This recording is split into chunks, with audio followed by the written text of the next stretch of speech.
दिल्ली के जहांगीरपुर का रहने वाला एक लड़का जिसका नाम सलमान होता है।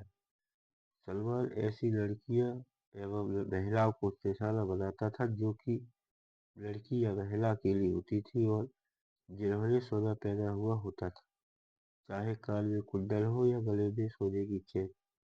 मौका देखता था, झपटमारी करता था और भाग जाता था। इस तरह से दिल्ली और गुरुग्राम में घटनाएं हो रही थी। बात है नवंबर 2021 की। सब इंस्पेक्टर सरोज सिंह, जिन्होंने बीड़ा उठाया कि इस अपराधी को वो पकड़ेगी, उन्होंने एक ऐसी जगह को चिन्हित किया जहां से घटनाएं लगातार हो रही थी। लगभग 7-8 दिन तक वो सादा वर्दी में जाकर वहां खड़ी हो जाती थी, मोटे मोटे कानों में कुंडल या गले में सोने की चेन पहनी। एक दिन ऐसा आता है कि सलमान बाइक पर बैठकर आता है और उस महिला सब इंस्पेक्टर को वो पहचान नहीं पाता कि ये पुलिस में है। तभी उनके गलेमाल पर झपट्टा मारता है, उनके सोने की चेन उनकी छीनने की कोशिश करता है एवं सब इंस्पेक्टर उसकी लात बाइक में लात मारती है, वो गिर जाता है। वो सोचता है कि कोई ना कोई बात जरूर है। तभी वो पिस्टल निकालता है और सब इंस्पेक्टर पर गोली चला देता है।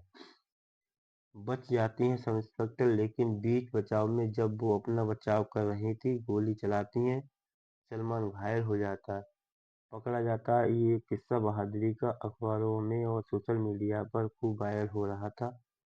लोग बड़ी तारीफ कर रहे थे, लेकिन लोगों को इस बात का बिल्कुल भी इल्म नहीं था कि जब ये घटना हो रही थी, उस वक्त लोग इधर से उधर जा रहे थे। उन्होंने अपनी आंखों से ये दृश्य भी देखा था। कई वाहन भी खड़े थे, चाहे वो टू व्हीलर हो या फोर व्हीलर, लेकिन किसी ने भी वहां रुकने की कोशिश नहीं की, उस अपराधी को पकड़वाने में मदद नहीं की। दरअसल अक्सर रोज ऐसी घटनाएं होती हैं, लोग तमाशा देखते रहते हैं। अब तो चलन ये भी हो गया है कि लोग वीडियो बनाते रहते हैं। नमस्कार दोस्तों, आज की जो सच्ची घटना आपको सुनाने जा रहा हूँ, वो सच्ची घटना है उत्तर प्रदेश का एक जिला लगता है मुरादाबाद। मुरादाबाद का थाना लगता है सिविल लाइन, और बात कर रहा हूँ 30 नवंबर 2024 की दोपहर 3 बजे का लगभग वक्त रहा होगा। सिविल लाइन थाना क्षेत्र का इलाका है मिल्क तिराहा। समोसे की दुकान के पास तीन लड़के खड़े हुए थे। इसी बीच एक लड़की सूट सलवार पहने हुए वो आराम से अपने किराए के कमरे, जो उसने किराए पर ले रखा था, जा रही थी। इसी बीच में एक लड़का बाइक लेकर आता है और बहुत तेजी से बाइक लेकर आता है, तो उस लड़की ने बचने की कोशिश की और तुरंत ही उसके आगे बाइक लगा देता है। लड़की अपनी चुपचाप निकलने की कोशिश कर रही थी, वो उससे रुकने की बात कहता है। लड़की रुक जाती है और कहती है, क्या बात है?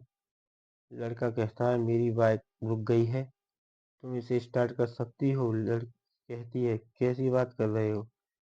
क्या मतलब है तुम्हारी बात करने का? लड़की ने इस तरह की बात की तो लड़का अपनी बाइक को स्टैंड पर खड़ा करता है और खड़ा हो जाता है।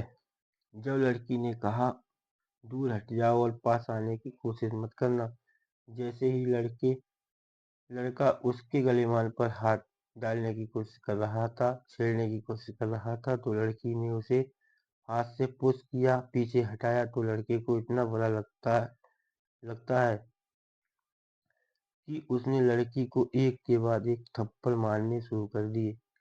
थप्पड़ तो थप्पड़, उसने उस लड़की को बहुत बुरी तरह से पकड़ा और पकड़ने के बाद जमीन पर पटक कर मारा।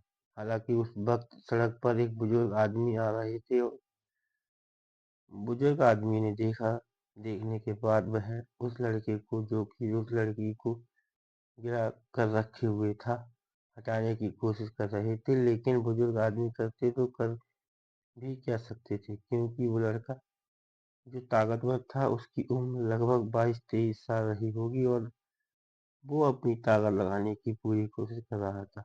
हालांकि पुलिस वाली जो लड़की होती है वो सादा वर्दी में है। ये जो आसपास के लोग हुए, उसे जानता कोई नहीं था कि ये कौन है।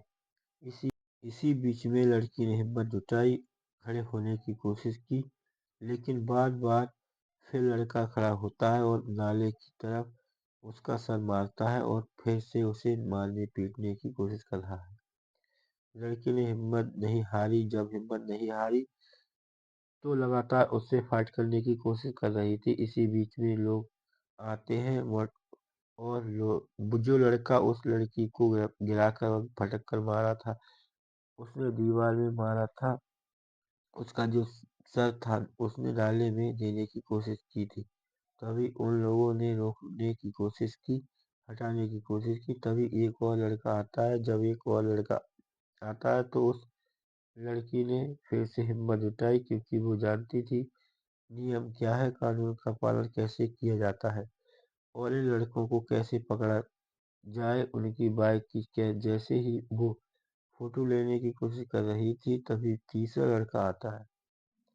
जब तीसरा लड़का आता है तो वो बाइक के आगे खड़ा हो जाए, कभी बाइक के पीछे खड़ा हो जाए, लड़की के हाथ पकड़कर झटकने की कोशिश करे, लेकिन लड़की ने हिम्मत नहीं हार रही थी। आखिरकार उसने हिम्मत दिखाते हुए नंबर ले लिया। ये जो दृश्य है, पूरी घटना एक सीसीटीवी कैमरे में कैद हो जाता है। बहुत सारी भीड़ आ रही है, जा रही है, लेकिन ज्यादातर लोग तमाशा देखने वाले थे। एक दो बुजुर्ग लोग थे, एक दो और अन्य लोग थे जो लड़की को बचाने की कोशिश कर रहे थे।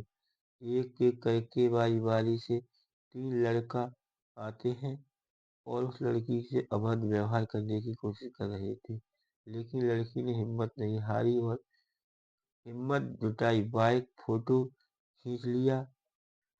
बाइक में जो नंबर प्लेट थी उसका फोटो खींचा, जो कि UP21CK4698 उस गाड़ी का नंबर होता है।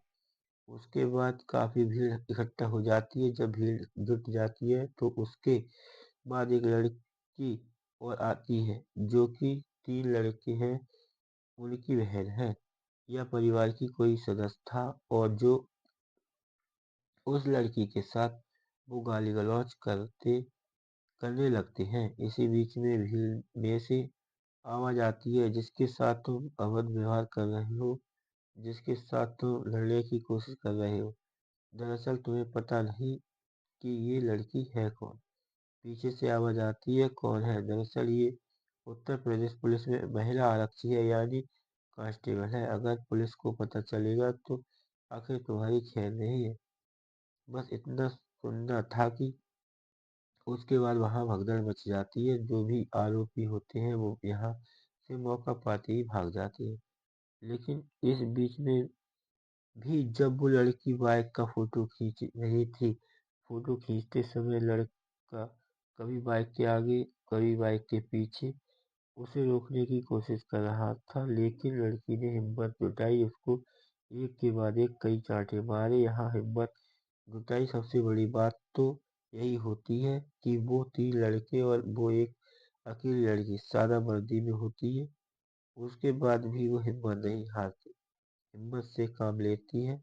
जैसे भी था वो तीनों को पीटती है, अपनी बहादुरी दिखाते हुए। कुल मिला के मामला सिविल लाइंस थाने में पहुंच जाता है और ये लड़की महिला कांस्टेबल होती है। एक तहरीर देकर एक FIR लिखवाती है, जो मुकदमा अपराध संख्या 1057 FIR नंबर होता है। जब इनकी बाइक के नंबर के आधार पर जब पुलिस ने ढूंढना शुरू किया, DIG से लेकर बड़े बड़े अधिकारियों ने उस इलाके में जाते हैं और पता करने की कोशिश करते हैं कि आखिर वो लड़के कौन थे जो इस लड़की को छेड़ने की कोशिश कर रहे थे, रोकने की कोशिश कर रहे थे। तो पता चलता है उनमें से एक लड़के का नाम इरफान होता है, एक का नाम सालिम होता है और एक लड़के का नाम नहीं होता है।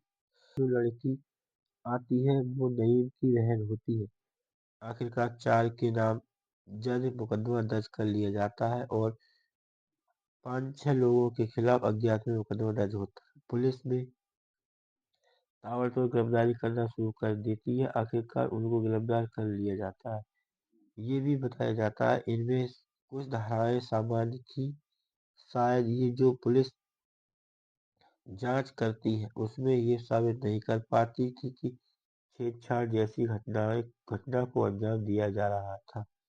उन्होंने शायद जमानत मिल गई थी, लेकिन ये घटनाक्रम सोशल मीडिया पर 2 मिनट 51 सेकंड का वीडियो होता है, बहुत तेजी से वायरल हो जाता है। जो भी देख रहा था उस लड़की के बहादुरी के किस्से गाना शुरू कर देता है कि उस लड़की ने हिम्मत नहीं हारी। इतनी सारी भीड़ के अंदर भी जब उसकी कोई मदद करने के लिए नहीं आ रहा था, जितना भी हो सकता था, बारी बारी से उस लड़की ने तीनों को पीटा जरूर। जब भी मौका मिल रहा था, किसी को चांटा मारा, किसी को घूंसा मारा उस लड़की ने, सभी के सामने जो वीडियो वायरल हो रहा था। लेकिन फिर भी उन तीनों लड़के ने बारी बारी से अभद्र व्यवहार किया है, वो वाकई अपने आप में बड़े शर्मनाक बात है। ऐसी स्थिति में जब वहां पर बहुत सारे लोग हैं, दोपहर के 3 बजे के आसपास का समय हो रहा है, लोग तमाशा देख रहे हैं, किसी ने भी बचाने की कोशिश नहीं कर रहे। एक बुजुर्ग लोग, एक दो वैसे लोग बीच में आते जरूर हैं, बाकी लोग तमाशा देखते रहते हैं। ये ऐसे अपराध होता चला जाता है। इसके बाद सोशल मीडिया पर तरह तरह की भ्रामक सूचनाओं के साथ सोशल मीडिया पर वीडियो वायरल होता है कि लड़की हिंदू थी, लड़के मुसलमान थे। इस तरह की बातें भी होती हैं। लेकिन वो हिंदू मुसलमान वाली बात तो बाद की बात है, इंसानियत की बात पहले है। इंसानियत होने के नाते लोग मौके पर बीच बचाव करते तो इतना गलत नहीं होता, क्योंकि उसके सर पर भी चोट आई थी, उसके चेहरे पर भी चोट आई थी। जगहों पर उस लड़की को चोट आती है, क्योंकि जब उसे उठाकर पटका गया था तो उसको ज्यादा कुछ हुआ था। इसलिए अगर आपके आसपास कोई ऐसी घटना होती है तो उसमें जरूर हस्तक्षेप करें, और अगर हस्तक्षेप न करें तो कम से कम पुलिस को फोन करके मौके पर बुलाएं कि ऐसी घटना हो रही है। दोस्तों, इस पूरी घटनाक्रम का उद्देश्य किसी को परेशान करना या किसी का दिल दुखाना नहीं, बल्कि आपको जागरूक करना है, सचेत करना है।